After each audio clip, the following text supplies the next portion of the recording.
Bonsoir à tous, merci d'être au rendez-vous pour votre édition du week-end. Voici les titres de votre journal. Nouveau coup dur pour Charles Leclerc au Grand Prix de Barcelone. Le Monégasque a été contraint à l'abandon dû à un problème mécanique. Lewis Hamilton signe lui sa première victoire chez Ferrari. Carton plein pour les professionnels du tourisme pendant le Grand Prix de Monaco. Sandrine Camiat dressera le bilan de ce week-end qui a attiré des centaines de milliers de personnes en principauté. Le prince Albert II à Roquebrune-sur-Argent dans le Var pour encourager les participants de la Monaco Water Ski Cup, une compétition internationale de ski nautique. Les chefs étoilés Yannick Aleno et Gérald Paseda réunis derrière les fourneaux pour un dîner à 4 mains d'exception. Et puis ne manquez pas dans ce journal notre page spéciale consacrée au Festival de télévision de Monte-Carlo. Au sommaire aujourd'hui de la nostalgie, de la stratégie et quelques pas de danse. Le voilà rendu les enfants. Il est temps de déposer nos trésors dans le coffre de la mémoire.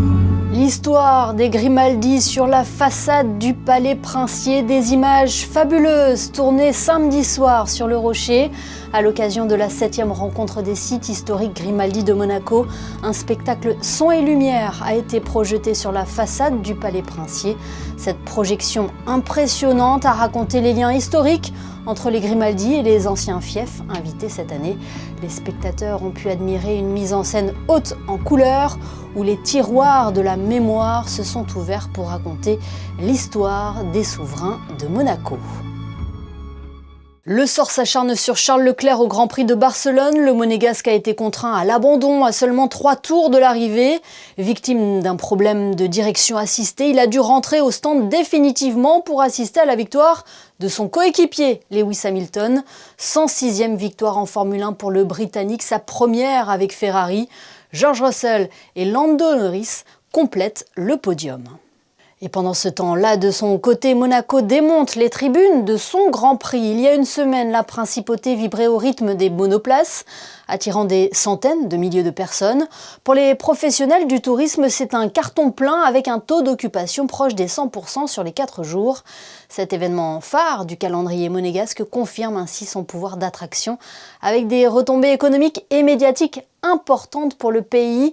Fabien Bognat recevait cette semaine dans notre JT Sandrine Camiat. L'adjoint au directeur du tourisme et des congrès a dressé le bilan touristique de ce week-end de Grand Prix. Sandrine Camiat, bonsoir. Bonsoir.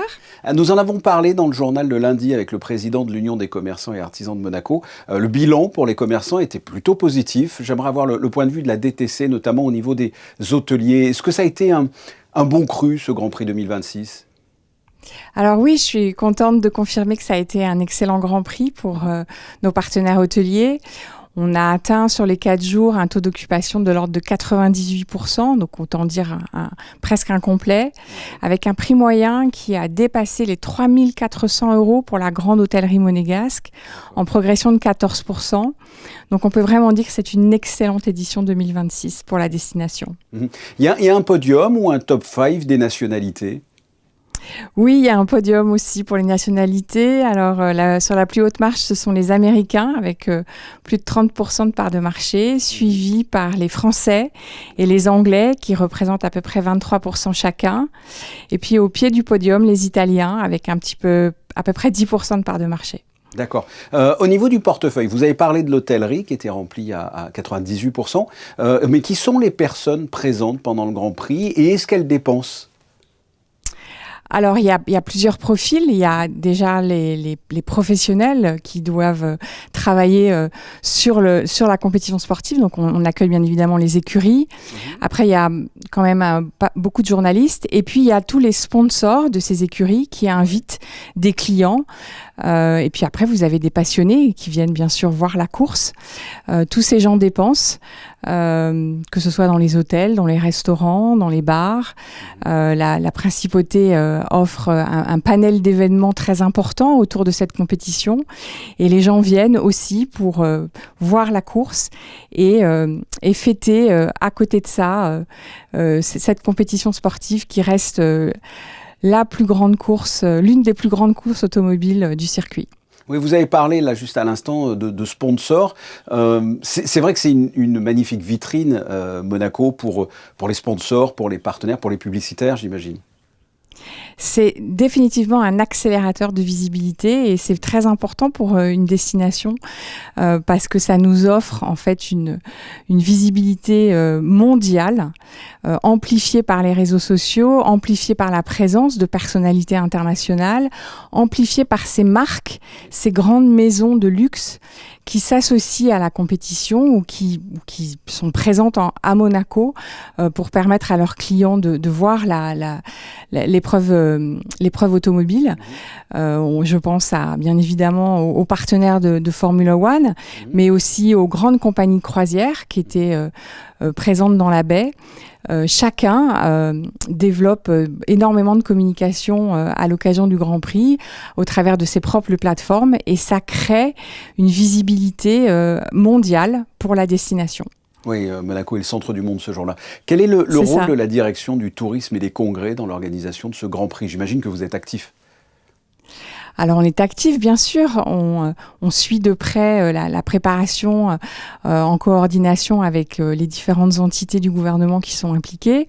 Notre rôle, toutefois, pendant le Grand Prix, c'est déjà un rôle d'information. Nos centres d'information au sein de la Principauté sont ouverts et accueillent plus de 1000 personnes par jour. On les renseigne, on les guide au travers de leur parcours en Principauté. Et puis on a aussi une activation un petit peu plus professionnelle puisqu'on invite un certain nombre de partenaires, de clients à assister à la course le dimanche. On a la chance d'avoir une tribune et en coopération avec le Grimaldi Forum, on invite à peu près 75 clients qui peuvent vivre l'expérience Grand Prix pendant une journée et qui en général en sont très satisfaits. Et où se place le Grand Prix au niveau des événements annuels à Monaco ? Je pense aux fêtes de fin d'année ou encore aux vacances estivales. Où se place, s'il devait y avoir un podium, où se placerait le Grand Prix par rapport à tous les événements de l'année à Monaco ? Alors, il a la place numéro 1. En termes de retombées économiques, c'est clairement le premier. Du fait, je dirais, du niveau de dépenses, du niveau de l'impact économique reste le plus important. Très bien. Sandrine Camia, merci d'avoir répondu à toutes mes questions. Merci à vous. Bonne fin de journée. Prenons la direction du Var pour vous parler de cette compétition de ski nautique désormais bien ancrée dans le calendrier international. La 4e édition de la Monaco Water Ski Cup a rassemblé un plateau exceptionnel pendant 2 jours avec les meilleurs riders de la planète. Le reportage de Frédéric Hélion sur des images d'Arnaud Humbert. Cela fait 4 ans que les meilleurs skieurs du monde, hommes et femmes, slalomeurs et figuristes, se retrouvent dans le cadre idyllique du lac du Vaudois à Roquebrune-sur-Argent.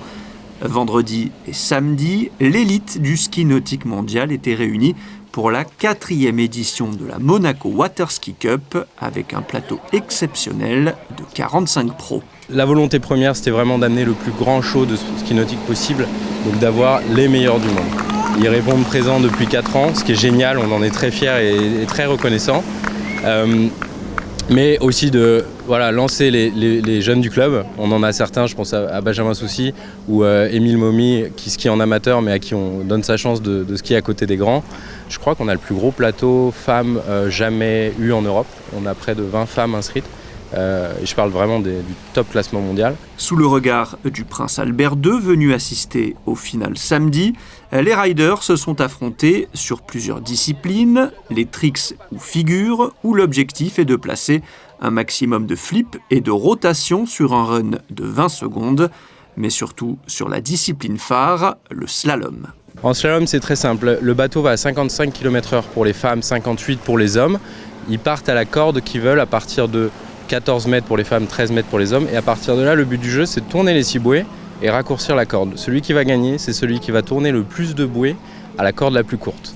Donc en général, une victoire se joue à 10 mètres 25 pour les hommes et 10,75 m pour les femmes. Au niveau du slalom, il doit y avoir 4 juges. Il y a des juges aux portes d'entrée pour que les skieurs passent bien et sortent bien des portes. Et après, il y a une caméra à bord et donc ils jugent si le skieur passe derrière la bouée. Parce que de temps en temps, il passe devant, on ne voit pas vraiment. À la vitesse, ça va. Techniquement, c'est surtout le plan d'eau. Donc, c'est-à-dire les conditions de vent ou pas de vent. Hier, on avait pas mal de vent, donc c'était un peu compliqué. Mais aujourd'hui, là, c'est des belles conditions. Le plateau était très relevé sur le slalom homme, avec notamment Freddy Winter, double champion du monde, Will Asher et Thomas De Gasperi. Idem chez les femmes avec Giannina Meckler, une des meilleures combinettistes de la planète, ainsi que la double championne du monde, Neily Ross. It's absolutely amazing to be here. All the skiers are very excited. This is such a beautiful area of France, and we get to see Monaco, and it's such an incredible event. So I competed in the trick finals earlier. I was able to take the win in the trick finals, and then next up we'll be competing in the slalom finals. Cette compétition est aussi l'occasion de se montrer pour les jeunes talents de la principauté. Moi, ça fait un bon temps que je fais du ski nautique. J'ai commencé, j'ai fait mon premier tour ici à 3 ans. Et depuis, j'ai skié tous les étés, j'ai pas raté une saison. Et à partir de 8 ans, j'ai commencé à faire des compétitions. Et maintenant, j'en suis là, à 13 ans, j'en fais encore. Et j'espère continuer. Quand tu vois tous les plus grands champions qui ont participé ici, ça te donne envie d'être à leur place dans quelques années là ? Bien sûr, ça me donne envie. Après, il y a les études, mais c'est quand même très, très intriguant, très passionnant. Ce serait super de faire partie de ces grands plus tard. Le rendez-vous est pris pour l'an prochain, déjà pour la 5e édition de la Monaco Water Ski Cup. On reste sur l'eau avec cette belle performance du E1 Team Monaco à Dubrovnik lors de la 3e manche du championnat du monde UIM E1 2026. L'équipe a décroché la 5e place et le résultat aurait bien pu être meilleur car les pilotes ont dû faire face à des conditions difficiles et des problèmes techniques. Au classement général, le E1 Team Monaco pointe à la 7e place avec 33 points. La prochaine étape aura lieu ici même à Monaco les 17 et 18 juillet prochains. Le Challenge Prince Régnier 3 fête ses 50 ans. Plusieurs temps forts sont au programme en cette fin de saison pour célébrer cet anniversaire. Ce week-end, par exemple, un tournoi international a été organisé au stade Didier Deschamps à Cap d'Aille. La Monaco Corporate Cup 2026 a réuni 4 pays. Les Pays-Bas, la Roumanie, la Suisse et Monaco. Monaco qui a d'ailleurs remporté aujourd'hui ce tournoi face à la Roumanie.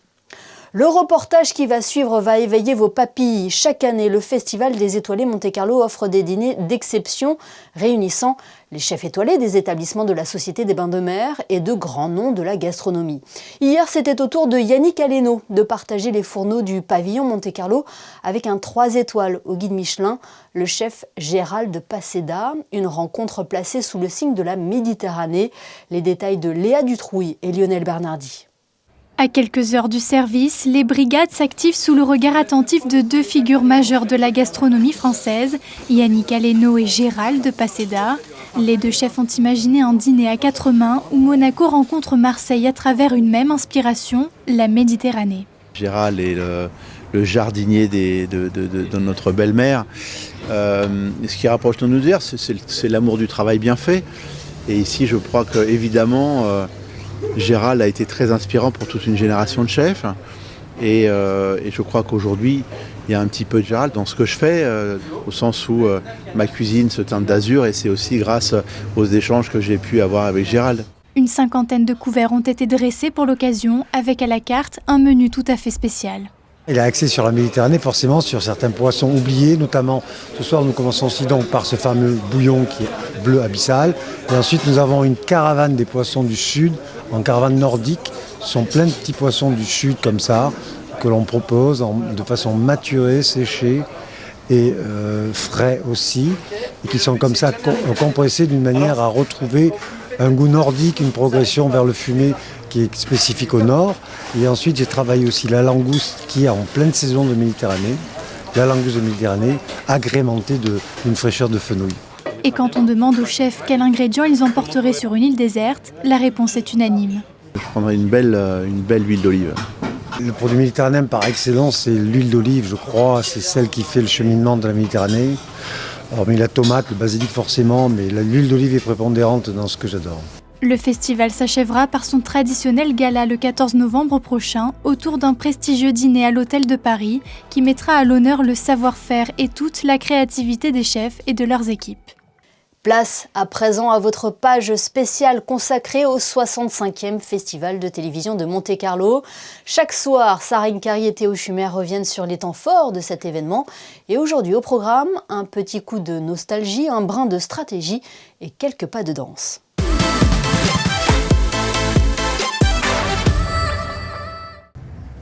Bonsoir à tous, bonsoir Théo, quel plaisir de vous retrouver aujourd'hui en ce 3e jour de festival. Comment allez-vous depuis hier ? Sarah, ça va très très bien et vous ? Merci, tout va bien, surtout quand on est là au cœur de l'événement sur ce magnifique tapis bleu. Aujourd'hui encore, de nombreuses stars du petit écran ont défilé dans les allées du Grimaldi Forum avec beaucoup ce dimanche de rire et de danse. Et bien sûr, nous recevrons aujourd'hui une grande professionnelle de danse avec les stars, je ne vous en dis pas plus. Mais avant, on commence avec l'univers des séries télé, l'une d'elles a marqué les années 2000. Si je vous dis soleil, Sarah, si je vous dis sous, vous me répondez ? Sous le soleil. Évidemment, 12 ans d'antenne, 14 saisons et l'une des actrices phares qui incarnait Blandine Olivier, la mère de l'or, c'est Marie-Christine Adam qui tourne maintenant dans Ici tout commence sur TF1 et elle est de retour au Festival Télé après 10 ans d'absence. Vous étiez avec elle ce matin, Sarah. Vous avez joué pendant une dizaine d'années dans la série Sous le soleil. Vous y incarniez Blandine Olivier, la mère de l'or. Quel impact cette série a-t-elle eu sur la suite, sur votre carrière Ça a eu un impact, je dois dire, extraordinaire. Et surtout, ça m'a donné une popularité formidable. Parce que ce personnage a créé une sympathie immédiate avec le public. Et voilà, ça ne nous appartient pas ça, mais c'est comme ça. Donc effectivement, et beaucoup de gens m'appellent Blandine d'ailleurs. Oui, un lien qui est encore qui est encore très très fort. Oui, absolument. Quels sont les échanges avec c'est ce que j'ai dit tout à l'heure. Moi, je trouve ça très touchant et très attendrissant. C'est formidable de se dire que cet impact de cette série avec ce personnage, puisqu'on rentre chez les gens et qu'ils vous aiment, quoi. C'est merveilleux d'être aimé comme ça. Et à la télé, ce qu'on apprécie aussi, ce sont les jeux. Et dans les tout derniers, il y a Les Traîtres sur M6. 22 personnalités sont au casting de ce programme qui s'inspire du célèbre jeu du loup-garou. Éric Antoine est le présentateur de l'émission. Il nous a rendu une petite visite cet après-midi aux côtés de son acolyte, le vainqueur de la 6e et dernière saison, Issa Doumbia. Et le moins que l'on puisse dire, c'est que l'on a beaucoup ri. Vous êtes moqué de moi, vous voulez dire ? Non, jamais.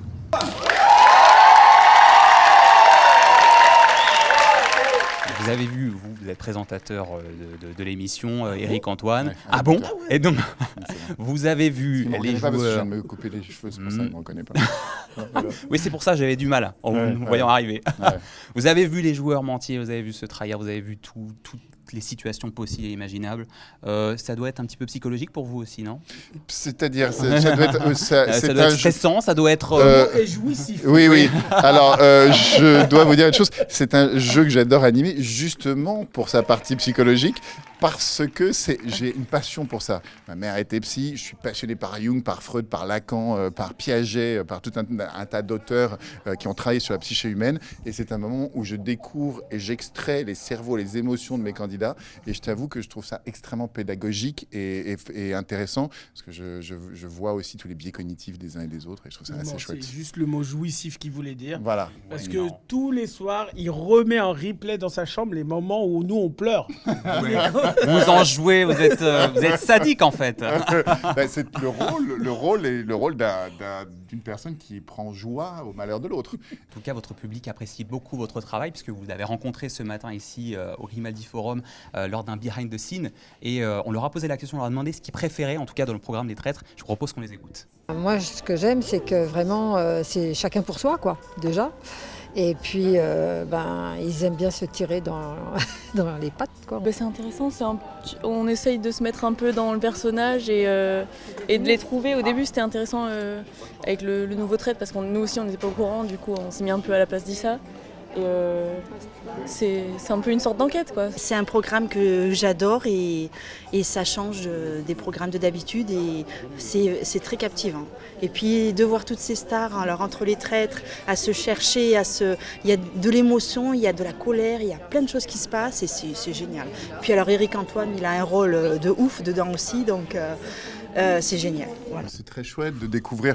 Moi, ça fait 7 saisons que je fais cette émission. Et c'est vrai que c'est une émission, je sens, qui fidélise. C'est-à-dire, comme elle est sérielle, et c'est comme, finalement, c'est quasiment comme une série de fiction.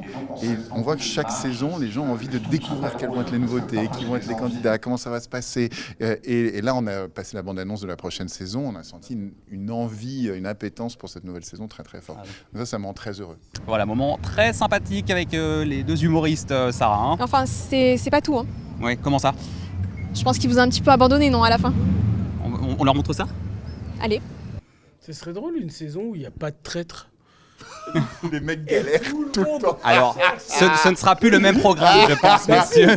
Si, parce que le plus grand traître, il sera toujours... Ah, si. Bon, on vous laisse brainstormer. Merci beaucoup, messieurs. Merci d'être passés. Merci, avec plaisir. Salut. Salut Théo.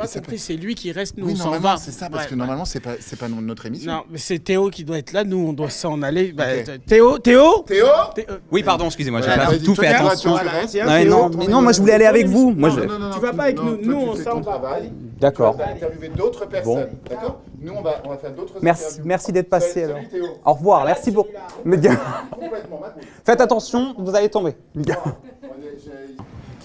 Est-ce qu'on n'accueillerait pas Théo, notre invité du jour? C'est l'une des figures incontournables de Danse avec les stars, présente dès la première saison en 2011, qu'elle a d'ailleurs remportée avec son partenaire Matt Pokora, vous l'avez reconnu. Mesdames et messieurs, merci d'accueillir Katrina Patchett. Plus de 15 ans de Danse avec les stars, 15 saisons maintenant. Ça me rajeunit le temps pas du tout. passe. Mais qu'est-ce qui explique oui. Qu'est-ce qui explique la longévité de ce programme? C'est que c'est un programme qui est extrêmement bien produit, qui existe, qui a eu du succès partout dans le monde, notamment en Angleterre et aux États-Unis.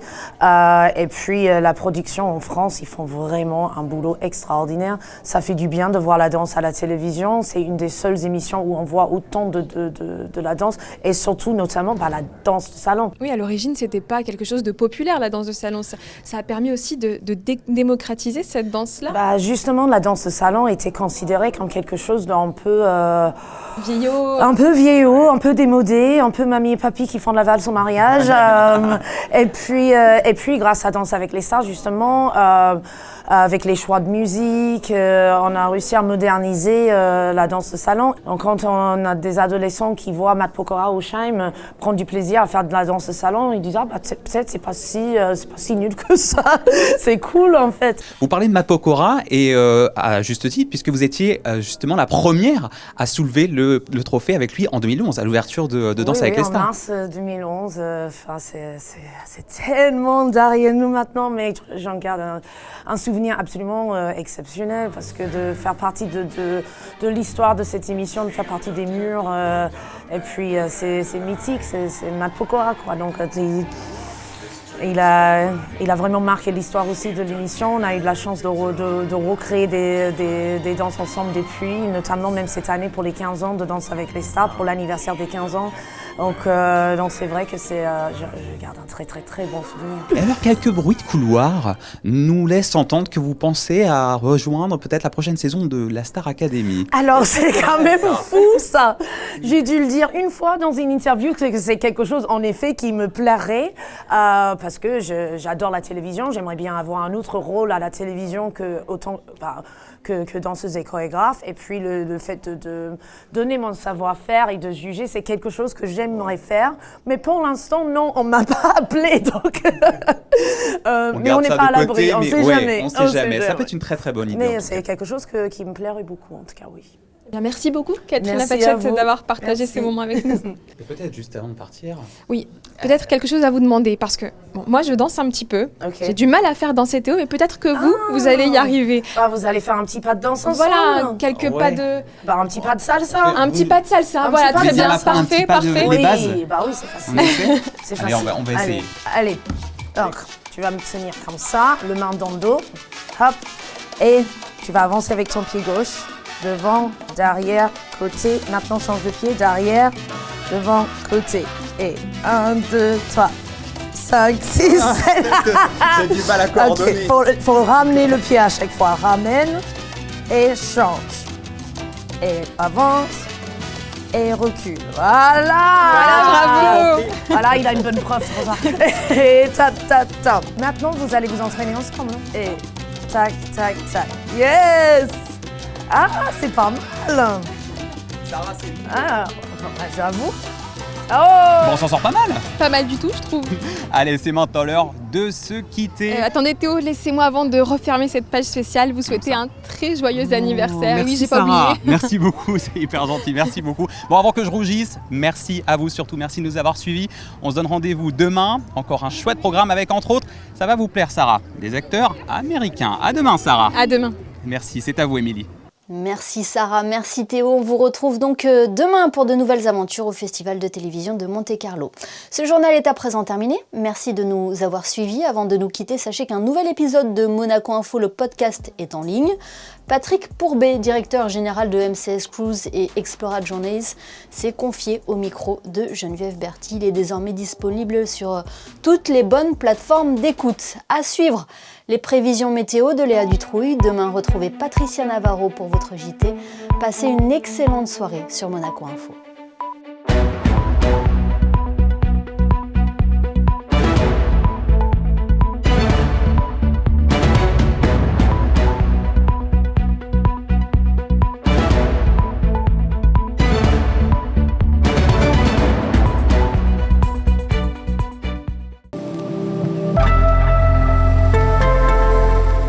Bonsoir à toutes et à tous. Pour ce lundi 15 juin, le ciel restera changeant sur la principauté avec une alternance d'éclaircies et de passages nuageux tout au long de la journée. Mais une chose est sûre, aucune pluie n'est attendue. Au réveil, il fera 19 degrés avec un ressenti un peu plus frais, autour de 17 degrés sous l'effet du vent. Dans l'après-midi, les températures atteindront 24 degrés, mais le ressenti lui grimpera jusqu'à 31 degrés. Le ciel restera à moitié nuageux et l'indice UV sera très fort avec un niveau de 8. Pensez donc à bien vous protéger si vous passez du temps à l'extérieur. En soirée, le temps restera agréable avec 22 degrés et quelques nuages sans conséquence. Nous fêterons demain la Sainte Germaine, un prénom qui fut très populaire en France à la fin du 19e siècle. Côté ciel, la lune sera en phase de nouvelle lune. Quant à moi, je vous souhaite une très belle soirée sur Monaco Info.